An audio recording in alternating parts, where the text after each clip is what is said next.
জালিয়াতির মাধ্যমে চট্টগ্রাম বন্দরের ৫০ কোটি টাকা ভাড়া ফাঁকি চেষ্টার অভিযোগে বসুন্ধরা মাল্টি স্টিলের বিরুদ্ধে মামলা হয়েছে।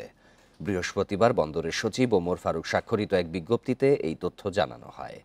বিজ্ঞপ্তিতে বলা হয়, ২০২৪ সালের ১২ই জুন থেকে চলতি বছরের ২রা জানুয়ারি পর্যন্ত ২০৪ কন্টেইনার যন্ত্রপাতি আমদানি করে বসুন্ধরা মাল্টি স্টিল।